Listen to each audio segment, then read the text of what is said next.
Hey everyone, we are here with the Story to Record podcast, and our first guest today is a Colorado, well, I'm not even sure if she's a Colorado native. We're going to learn a lot about her. Her name is Patricia, and we'll be calling Patricia right now.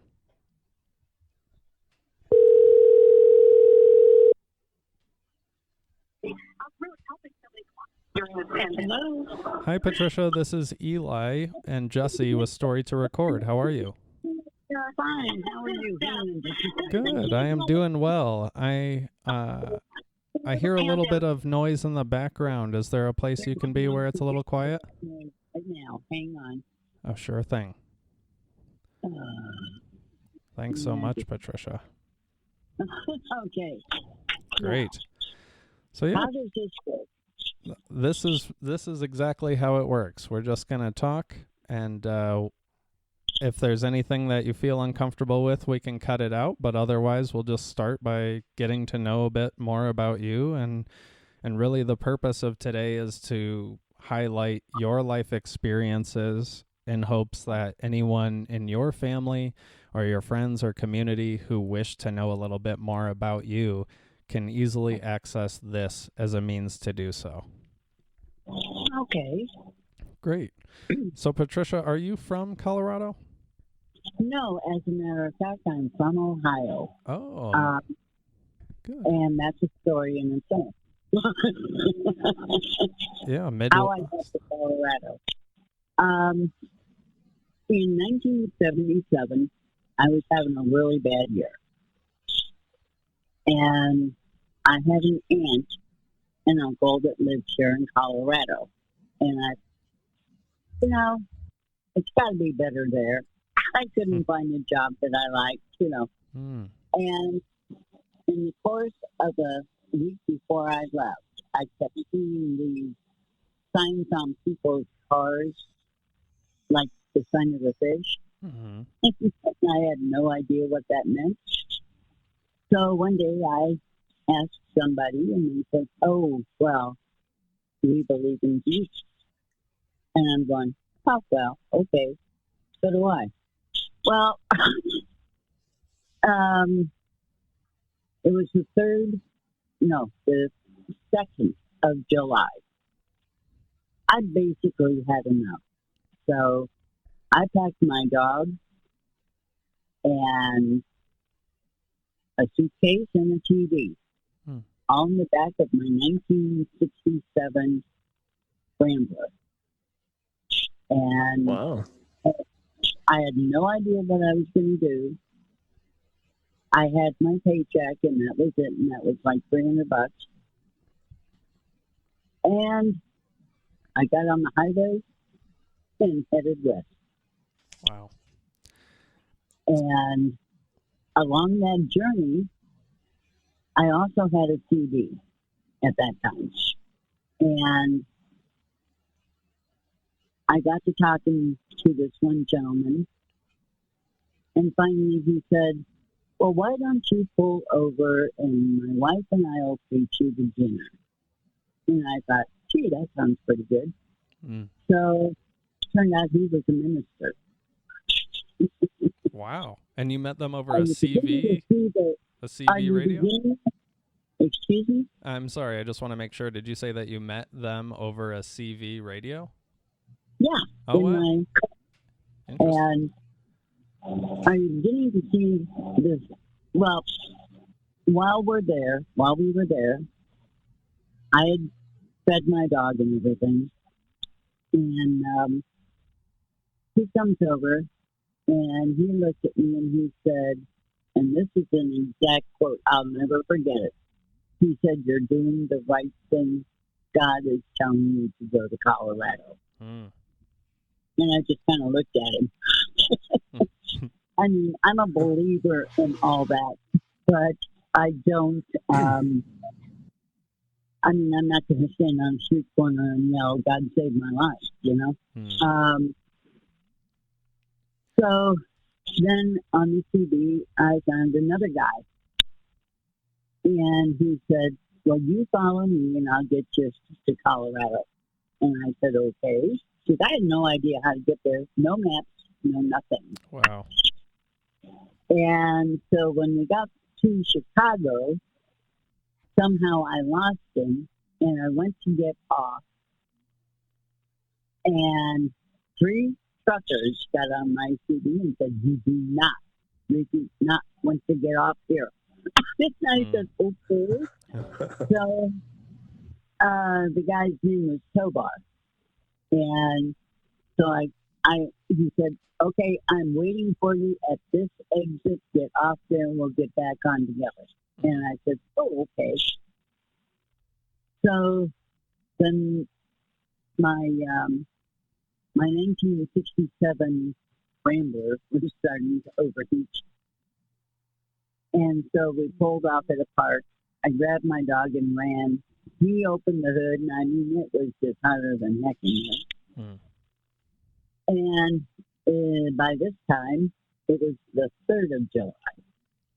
And I'm going, okay, now what? Because all the little towns in Nebraska were now closed for the July 4th holiday. And one thing led to another, and we picked another guy up. So he didn't have a CD, so he was between me, Tobar, and, and when we finally hit the Colorado state line, I had done like 40 hours without sleep. Wow, that's a lot. and you're talking from Ohio to Colorado is 1,500 miles. Mm-hmm. And with limited stops here and there. Right. And I had nowhere to go. So the guy said, "Well, I've got an apartment waiting for me from my job." He said, "We can sneak your dog in, and you can at least spend the night and then go somewhere in the morning." So that sounded like a good deal. So we did sneak my big dog in. And I was awakened at 6 o'clock the next morning, and he said, "I think you got to get out of here now because people are starting to hear your dog." And so I got back in my Rambler, and we went to the Inn at the March here in Denver, and I was shocked. I mean, you could have blown me over with a feather. Because here I was thinking Denver was a little itty-bitty, tiny little hamlet with cobblestone streets, and it was a freaking city that's got fucking big, huge buildings. And I'm going, oh joy, now what? Well, I didn't tell my parents I was leaving. I only told my best friend. So I thought I'd better call my dad, and he termed that as the day I ran away from home. I was 30. Wow. That's quite a ride to get out there. Oh yeah, and it was uneventful. I mean, it was like somebody was watching over us and got me here. Mm-hmm. And so I knew I had money in the bank, and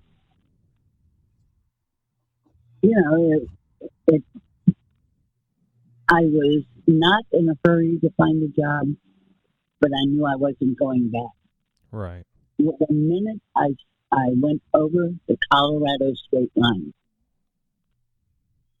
you're pretty confident. It was like a big load was lifted off of me, and I knew I was here. Yeah. Yeah, and you had mentioned that the symbol of the fish was a really prominent part of you kind of making the journey out here. Do you feel like you still see that symbol a lot, or it still has some significance in your life? Oh, absolutely.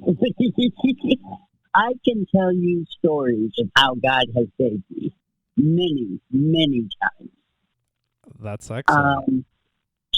Well, I was living up in the mountains, And I don't know, are you from Colorado?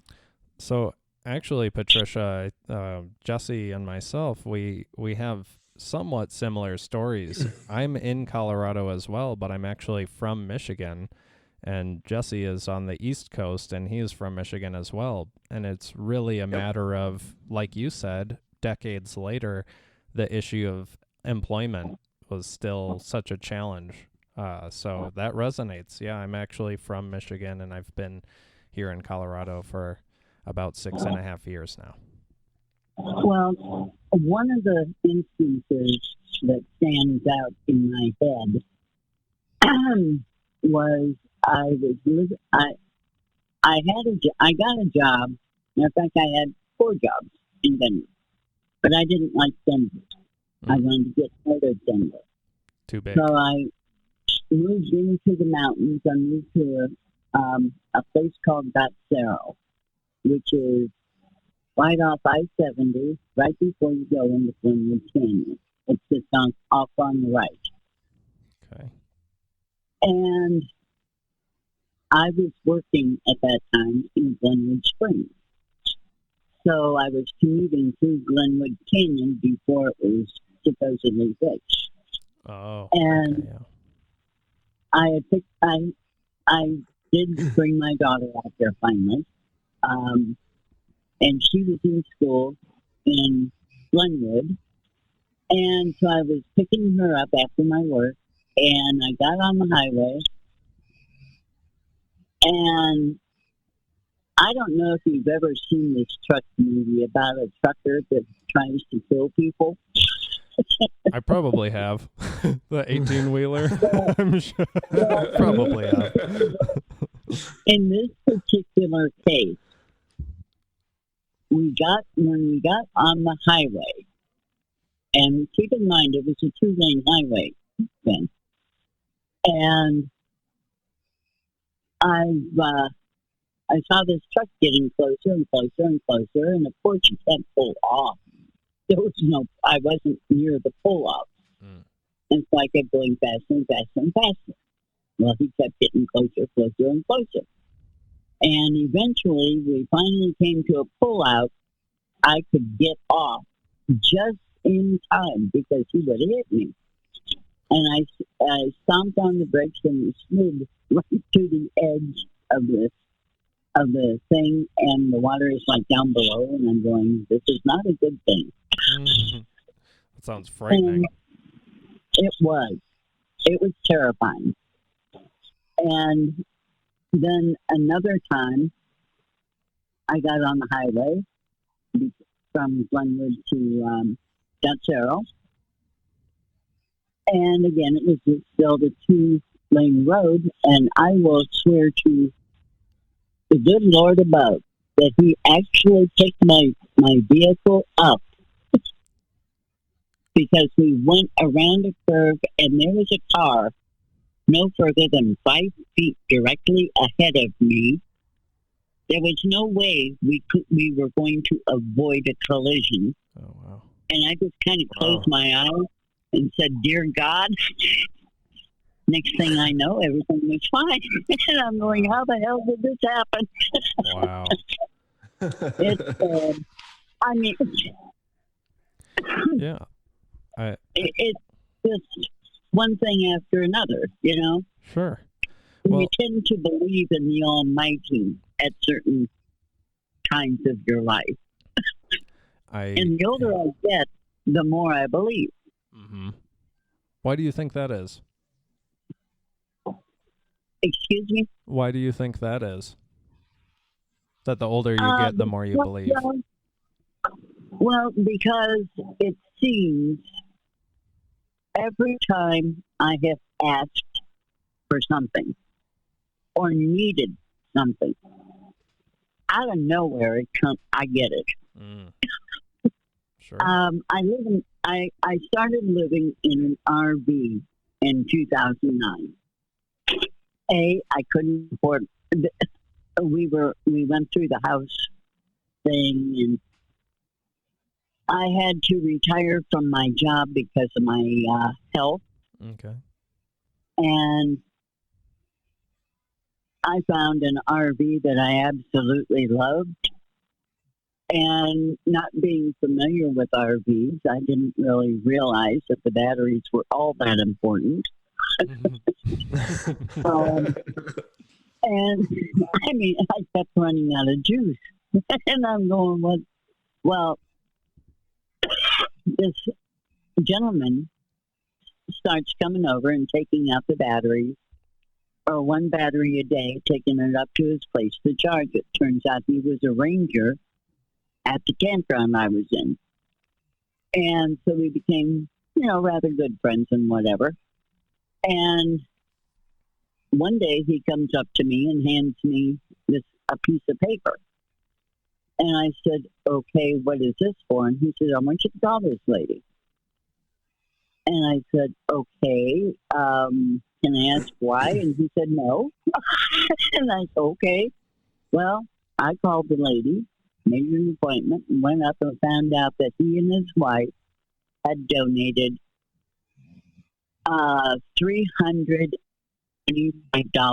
to me to get a generator. Oh, wow. Oh, wow. Yeah, how nice. That's awesome.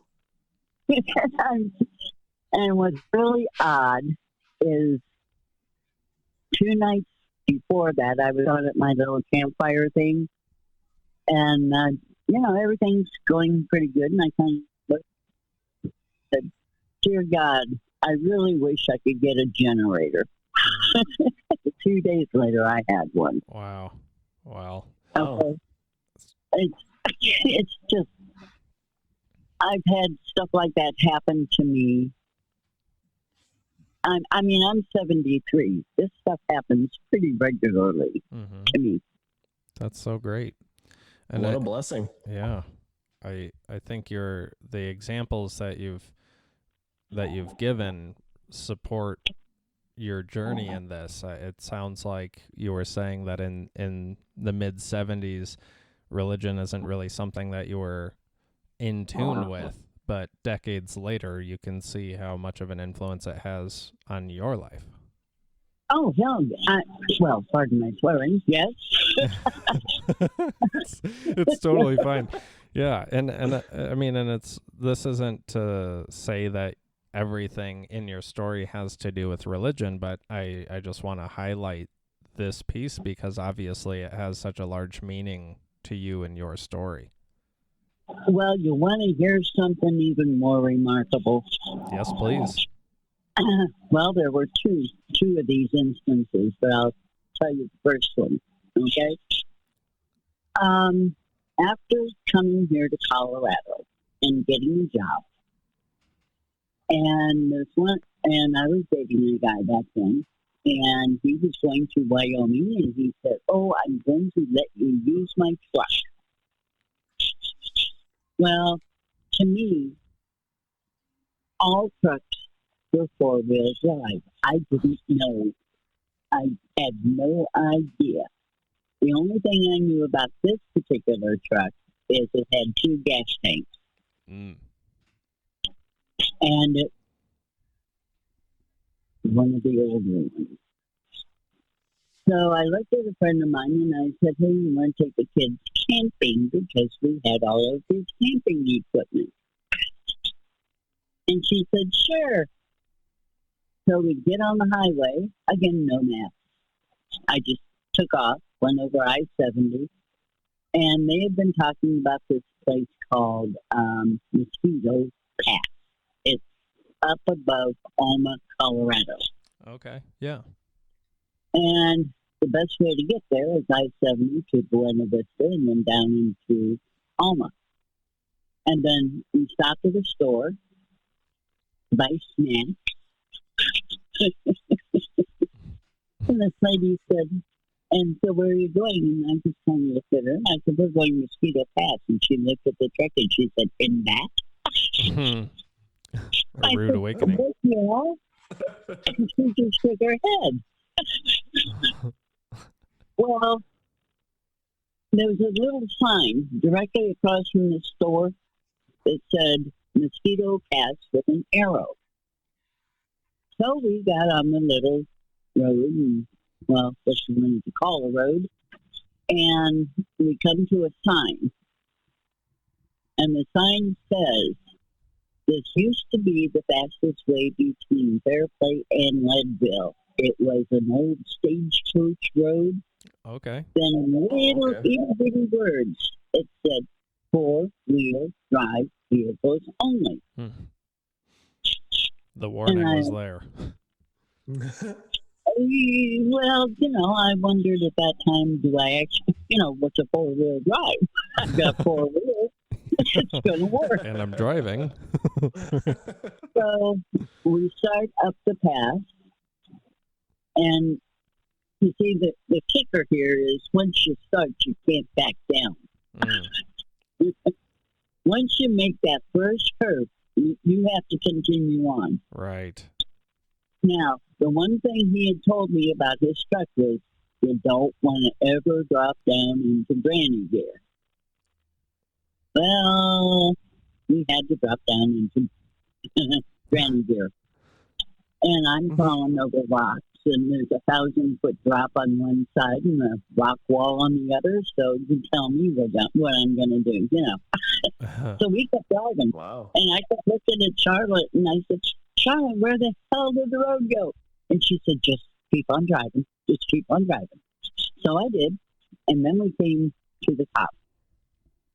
And I'm breathing a sigh of relief because now I have to switch to gas tanks because we're almost on empty. Oh, wow, right. And this guy comes walking over, and I thought he was going to come help me, right? And he looks at me and says, "What in the hell are you two doing up here?" And I looked at him and I said, "We're having fun. What's your problem?" Well, I still didn't know, okay? I was like clueless, fresh from Ohio, flatlander, driving somebody else's pickup going up a mountain road. It was not all that much fun. No, still isn't. I played big time back then. So we corralled all the kids and put the 2 dogs in, and we started. And I'm going, "Okay, Charlotte, you've been here before. Where the hell's the road?" And she said, "I've never been here before." And I stopped on the brakes, and I looked at her. I said, "You got a flatlander from Ohio in somebody else's truck doing this path, and you've never been over it before?" She said, "You want me to drive?" I said, "Hell no." Well, we found the road, needless to say, and there was a itty bitty little green thing with a little tiny ant going around it. At least that's what it looked like. Mm-hmm. So, I mean, this road is like, scary. And finally, we go past Baby Doe's gold mine, and the road evens out, and you end up down in Fairplay. Mm-hmm.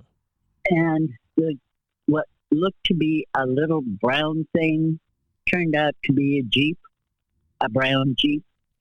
And the little itty bitty green thing was a cottonwood that was almost 150 years old. Wow. And I pulled up under the cottonwood, and I'm kind of shaking. This guy comes over, grabs my door, and he said, "Lady," he says, "I lived up here for 70-odd years. I ain't never seen anybody take a truck like that over that path and let's talk about it." Wow. Wow. He said, "You know, you a kid?" And I said, "I don't even want to know." And, I mean, there are instances in your life, that God is there, period.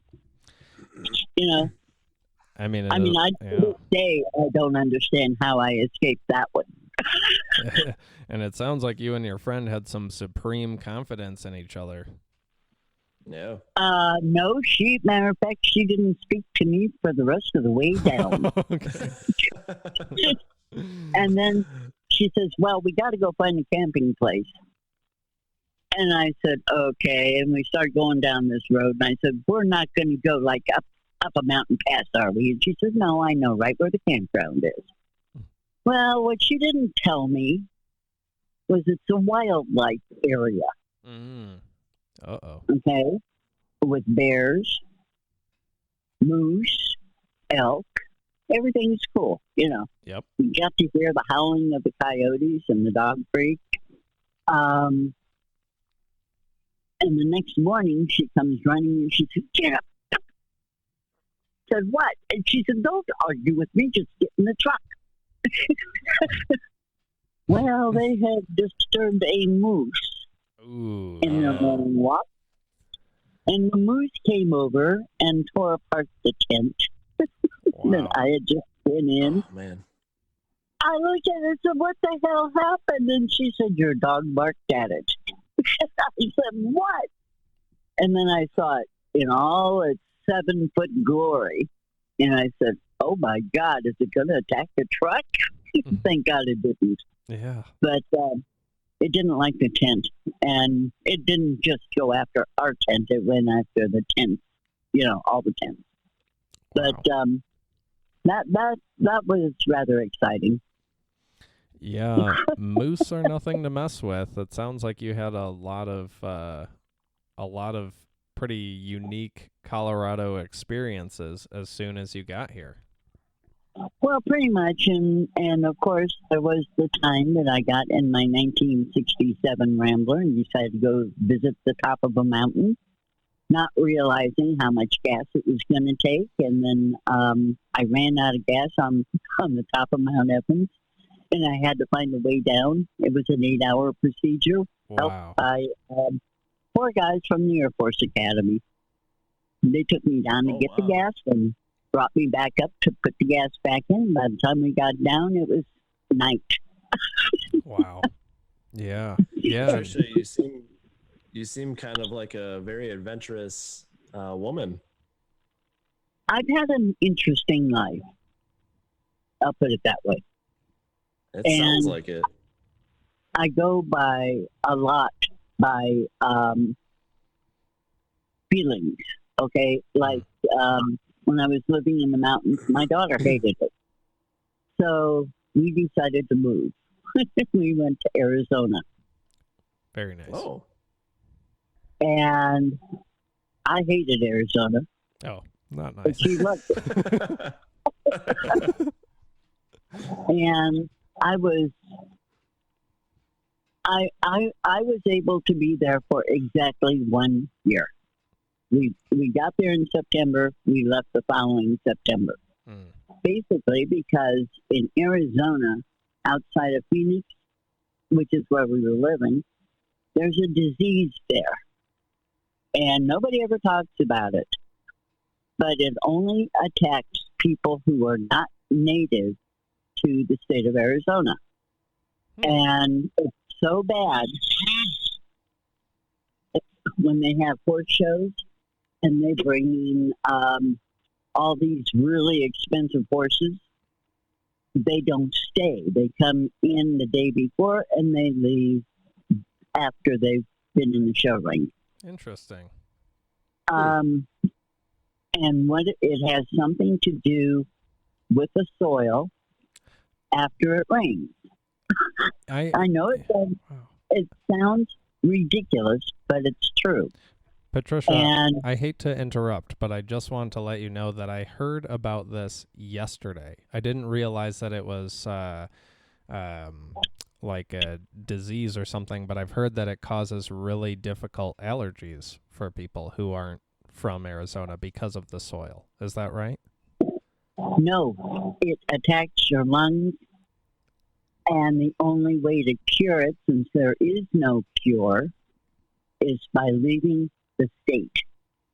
And my daughter got it. Wow. And at that point, it was kind of a blessing for you then, because you didn't like Arizona, so you were able to get out of there. As soon as we crossed the border into Utah, I stopped the truck. It was raining. And I got out and started doing the dance of joy.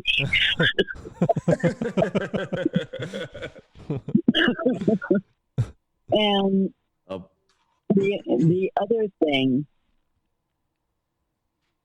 somehow You see, I used to like to read my dad's westerns. And so one Saturday, I wasn't doing anything. And I went to a bookstore and I found a book that said How to Write a Book. And I thought, why not? So I bought it. And then I was working as a flagger in Glenwood Canyon during the expansion. And it was kind of really wild. I mean, especially when rocks are falling behind you and you know if one hits you, you're dead. Yeah. Oh, I picked up one that came within 4 inches of me. Wow. And I took it to my house. And I planted this sucker, just, to remember it by. And Sure. I started getting these dreams. This is a true story, okay? I'd go to bed at night, and it got to the point where I couldn't wait to go to bed to find out what was going to happen next. Wow. And this went on for about a month and a half. Didn't tell anybody about it. And then the Canyon Project closed for the winter. And this lady comes over to my place and she says, "You want to sell your house?" And I said, "No." I said, "I have nowhere else to go. Why would I sell it?" And we got to talking. She was a nice person. So she said, "Oh, well, why don't you come to Glenwood with me?" So we went through the canyon. I'm looking at the canyon. I'm going, this is what I'm seeing at night, see? And I'm going, wow, this is gorgeous, I had never really looked at it before because I've always been the one driving. Mm-hmm. And I get home, and she says, "By the way, I have an older typewriter. Do you want it?" And I looked at her and said, "A typewriter?" Wow. I hate typing. You really have to understand that. I hate typing.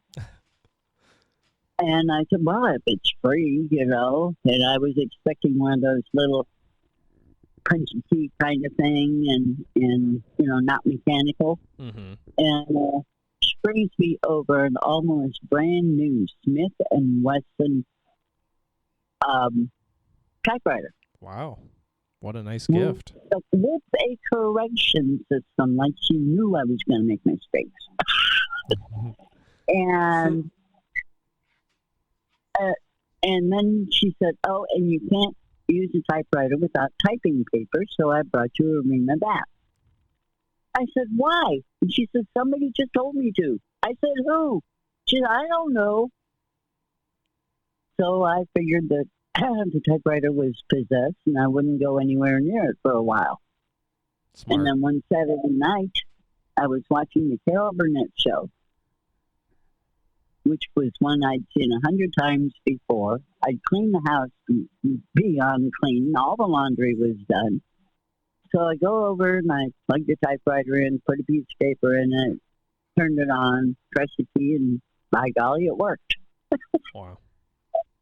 Seriously, I'm dead serious here. The next time I was aware of anything was when my daughter walked in from babysitting at 6:30 in the morning, and she said, "Mom, what are you doing?" Up. And I kind of looked at her and I said, "I haven't got a clue." And there was a bunch of papers, so I decided to read them. Mm-hmm. It turned out to be a very interesting story because what I was doing was creating characters in a book that I hadn't written, that I had no desire to write. But I wrote one anyway. Wow. And Interesting. it kind of scared me because, it was weird. And so I contacted a psychic. And I was with my friends when I did it. And she said, "Don't tell me anything." And I said, "Okay." She said, "You're writing a book." Kind of looked at the phone and I wanted to, and I thought, okay. whatever. I said, yeah. She described the characters. She described the situation. And she said, you need to write the book. They're telling you to write the book. I said, who's telling me to write a book? She said, people you're talking to. I said, I'm not talking to anybody. And then she said, oh, yes, you are. In your dreams. Interesting. So I did, and I did write the book. Right now, it has sold predominantly on Amazon. Okay. And I've got 3 new people reading it to see what they think of it. And until I had to get rid of my checking account because, honey, I'm on Social Security and that's about it. They sent me, my first check was for $130. And when you consider that that was 30% of the book sales at $3.99, that's so hell of the books. That's excellent. And what's the title of the book? Shadowhawk. It's a Western. It takes place in 1882 in the middle of Colorado mountains. I love it. That's so great. I mean the Western category is a huge one, but there's so much room for that creativity and a unique voice to come through. So I would love to check that story out.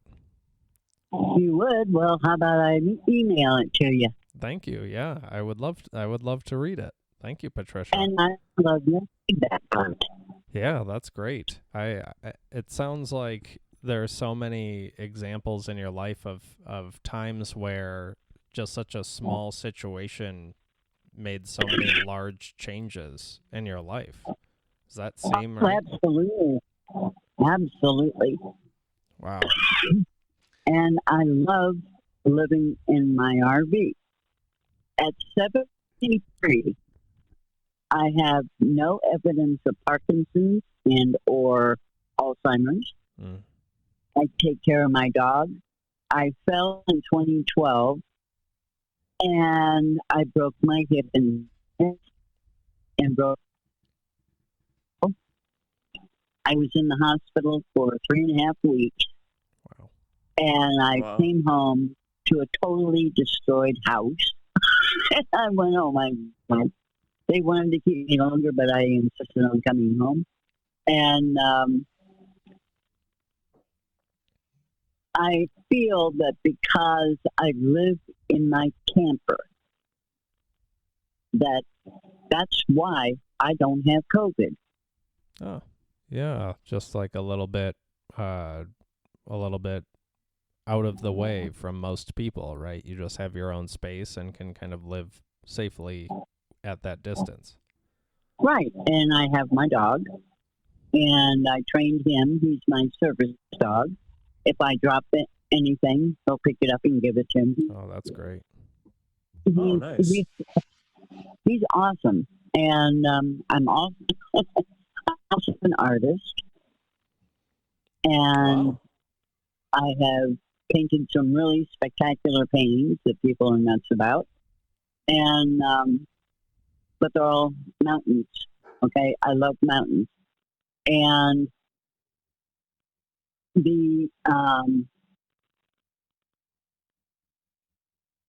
and I'm on Facebook a lot.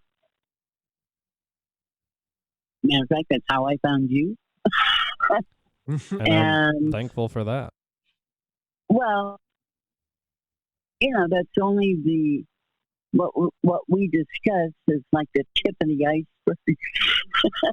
Sure. I keep telling people I live in a Lucy show. Lucy Ricardo. Oh, yeah. Anything was my mom's favorite show. Happen. Well, it's like I bought a shed a few years ago for the express purpose of having my power chair. And I must have hit the wall one time too many when I went to park it one night, because all of a sudden the lid flipped up, the door fell off, and the wall fell down. Ooh. Oh, that's a major. So, yeah, a lot of things happen. What are you going to do? Okay? I have a washer in my house that had that connects to the faucet, Mm-hmm. and it started giving me showers. And I'm going, what the hell? And I was playing with it, fiddling with it. Finally, it died. Thank God, because now I got one that doesn't give me a shower every time I turn it on, and I don't have to fool with it. But it sounds like it's had more benefits than negatives. It's been a more positive experience than a negative one living that way. Oh, well, you can't live negatively in a camper because there's too damn many funny things that will happen to you. That's funny. I mean, seriously. You Yeah. can't collect anything anymore, and that's driving me nuts because I have no room. Oh, yeah. So I compensate by saying I'm saving money. Okay, well, that doesn't There work you because go. you just find other ways to spend it. Well, I'm sure it helps on keeping from collecting too many material things that you might not even need, really. Well, yeah, and then you get a bug up your butt one day and decide that the oven that they put in these just doesn't work, especially when you tried to make a turkey and the turkey didn't fit. Ah, yeah. Time to upgrade. Yeah. I had to make Thanksgiving one year with a 12-pound turkey in my electric fry pan. Wow. Wow. That sounds like a long day.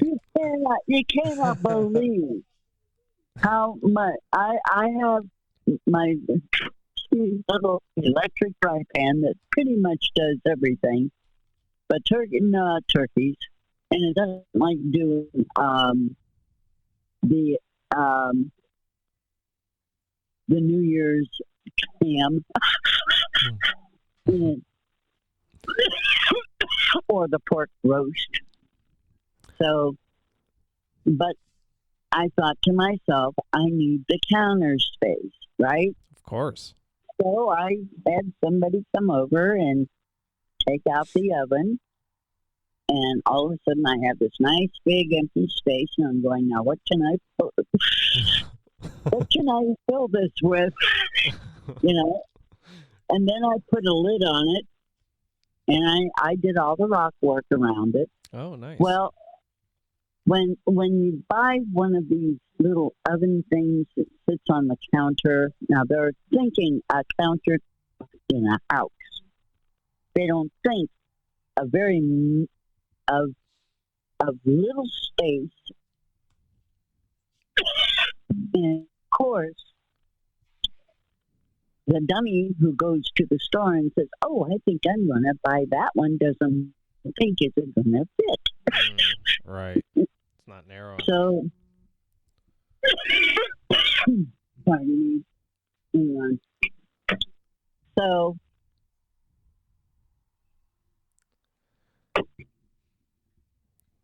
I went to after I put the countertop in.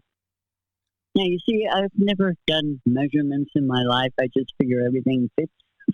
Yeah, who has time for that? Or if it's not going to fit, I can make it fit. All right? That's the way I think. Sure. So, I finally read the directions on this damn thing, and it says, now it has to be 6 inches from every wall before you use it. And then it says that it could cause a fire if you don't put something up there. So I went on Facebook and I said, "Is there anybody out there who can tell me how to put in a tile on a wall?" Well, they came back with, "What are you tiling?" And I said, "A wall." For what? The whole back and forth. I said, "Oven." Well, it has to be a special wall. I said, "What do you mean a special wall?" He said, "You have to have cement board." Now, here, I had just got 4 little pieces of tile against the the wall would be good. Mhm. Well, no. So I ended up having to install a piece of this concrete board. Then you have to put the tile on top of it. And then you find out you didn't quite measure that good enough because now you have the big space at the top. What are you going to do with that? Well, you get more tile.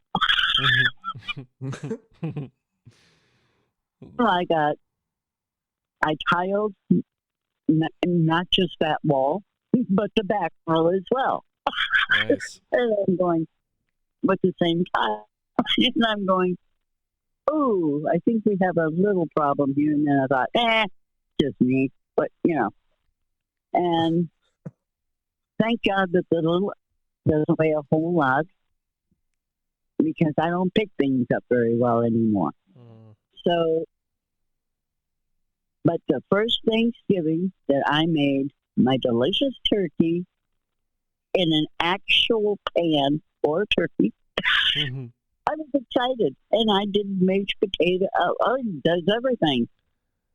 And the only downside is when it's on the counter, I cannot use my electric fry pan. Okay. I still have not figured out how to make eggs out of this big oven thing. And every time I make bread, it burns the top. So it's out. I'm obviously not doing something right. But it's functional. Yeah. And like I said, I have a washer, dryer, a little microwave, which is the second hardest working appliance in my house because it pretty much does everything and doesn't do, except turkeys. Yeah, that's a tall order for a microwave. It does not do turkeys, hams, or pork roasts. Oh, right. It doesn't. I mean, none of those do. So this means to alternate the fry pan to the top of the washer, okay, so I can do dishes because my dishes have to get done every once in a while. Got to get creative to make it happen. Oh yeah, oh yeah. Well, and then again, the Lucy show. What happens when your coffee maker quits working? Okay, and you're waiting for your check to come in 2 days. Ooh. Well,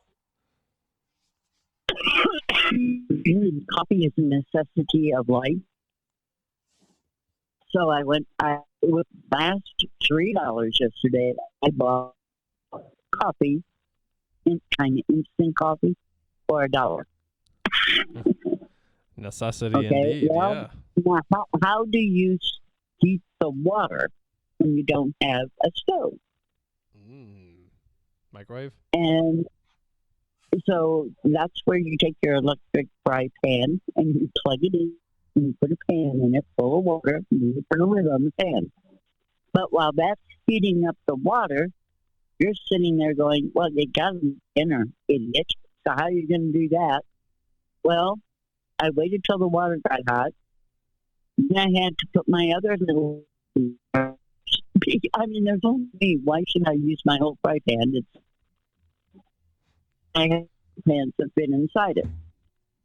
And I put my chicken. And meanwhile, the dog wants to get fed, and there's just all kinds of things. I mean, it sounds like you've figured out the intricacies over the years. And Patricia, I just want to let you know that since we're coming up on an hour, I do want to see if this is something you would be interested in doing again at a later date. And either way, I have a question for you that I'm curious to know before we wrap things up. So my question is, what are you most proud of?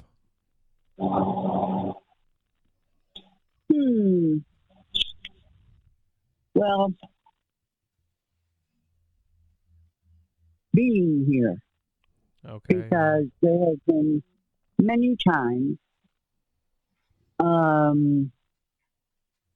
The one thing I couldn't understand was when God took my daughter I'm so sorry. at 30. Wow. I raised her son, okay, and we went through hell. I can't even But imagine. throughout everything, I know her, which means God is not done with me yet. There's still something I have to do, and maybe this is part of it. Wow. Because when you consider, when you go through a loss of not just your parents, but then the same year that you lose your dad, you lose your daughter. Wow. Why? Well, she had a brain tumor that nobody knew about, and I had taken her to 17 different doctors to find out what was wrong with her over a period of 5 years, and nobody could tell me, and nobody could tell her. Wow. So they sorry. finally found a brain tumor the size of an orange on her brainstem. And they said they could do an operation and that she would be fine. Well, she died 12 days before her 31st birthday, and her birthday is on Christmas Day. Oh. Wow. Sorry to hear that, Patricia. And Yeah. that was,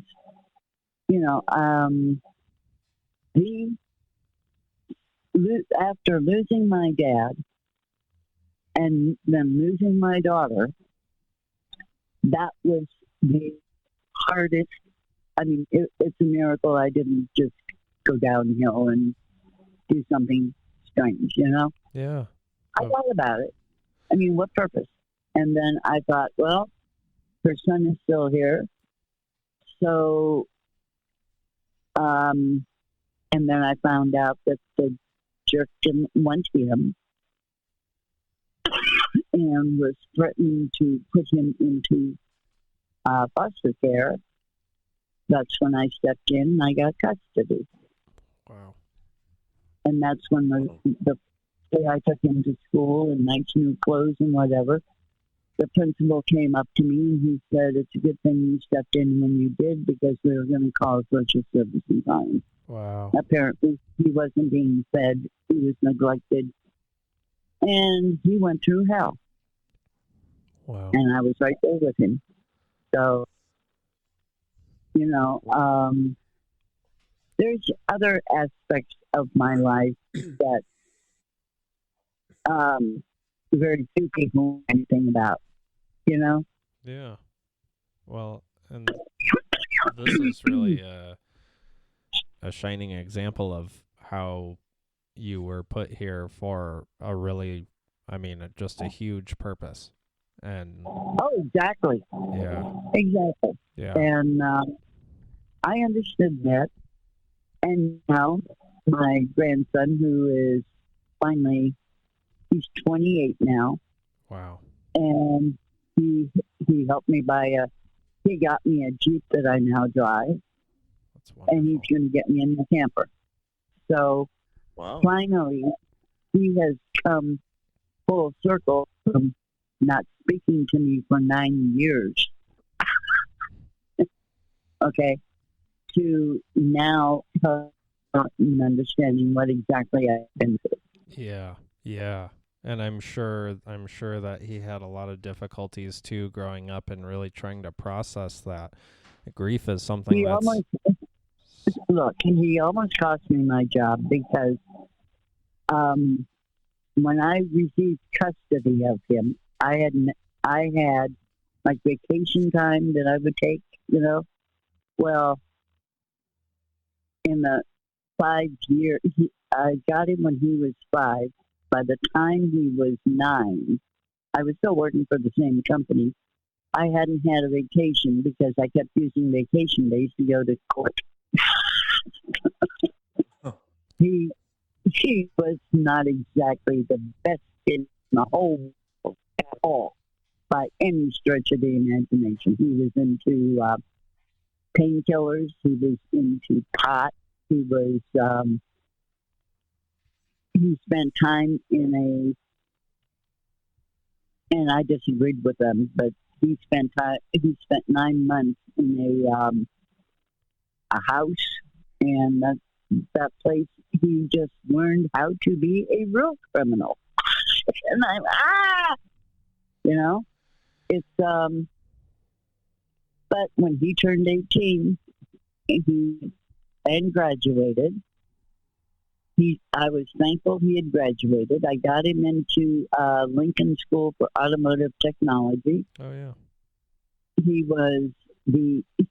had the second highest score in the United States. That's great. For a scholarship. Wow. And he got one. And then he decided he didn't want to go anymore. And all by the grace of God, I did not sign any of his paperwork.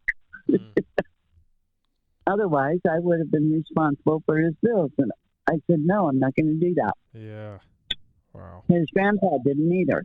And so when he left, he left. And now he is the top mechanic for Big O in not just the state of Colorado, but all over the country. Wow. Yeah, it sounds like he just had to find whatever that outlet was, whatever that true passion was. Right. And I'm just, I'm thankful that he's gotten that far. And I thank God that he is still here. Mm-hmm. And I pray for him every night. Yeah. Good. Because I know this child. Well, you want the best for him, and you've both been through a lot in your lives. I mean, sure, the story is different, but it's clear that you've both had a lot of adverse experiences, and you can kind of see how that's molded you into the strong person you are. And sometimes, you know what? I don't want to be strong. Yeah, I completely I don't understand. want to be alone, but I am. Yeah, yeah. I understand that too. Sometimes that helps to have somebody to rely on, but it's also nice to know that you've done so much, you've come so far, facing a lot of odds, which goes to show that you can manage. You'll be okay. But I understand. Yeah. I'm glad that you have the support of your family. It sounds like spirituality is just such a major thing that keeps you afloat as well. And It is for me. Yeah. It is for me because I know my daughter is helping me. Right. And I know, and I also know that God is watching over me. So, but I don't go out and test the waters, if you will. Sure. Best to not. But yep. Patricia, it's been a real pleasure speaking with you and learning about some of these life stories. Again, we're connected. Like you said, we're connected on Facebook. So if this is something that you would be interested in doing again, I would absolutely love to do that with you. And one more request, if you don't mind, if you're able to send me a picture of yourself so that we could tie it to this episode, that would be wonderful. Would you take a picture of my dog? I mean, let's say that I got wrinkles and yucky hair, and well, if half the time I don't wear my teeth. Well, if you prefer to not, that's fine. It just might be a nice way to, at least if your family was looking at it down the road, they have an idea of, really just have a little bit more information about you. So it's up to you. You don't have to. Let me ask you a question. What is the purpose of what you're doing? Sure, yeah. So I'm not sure if you're familiar with the business itself, but we record life stories of older adults as a way to pass down for generations. And we do those over video. So we'll do like interview style video recordings of people. And since COVID has really stifled our ability to come in direct contact with folks, this is just a different creative way to record life stories in the meantime. And then what do you do with them?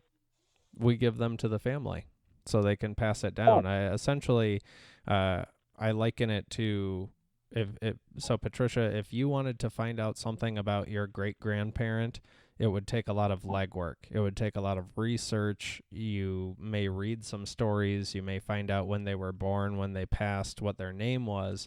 But it's pretty hard to find out what they sounded like, what was really important to them, what they lived like. So that's the purpose of this video, or what we do with our projects, is just it's a way to make it really simple. So that you could share it with your kids, who can share it with their kids, and so on and so forth. So if I wanted to do something like that, would there be a cost connected? Yes. So we do charge for the video recordings. The podcasts that we're doing, the audio podcast, is just a free way to get these life stories out there, because it's simple enough to do for us. Okay.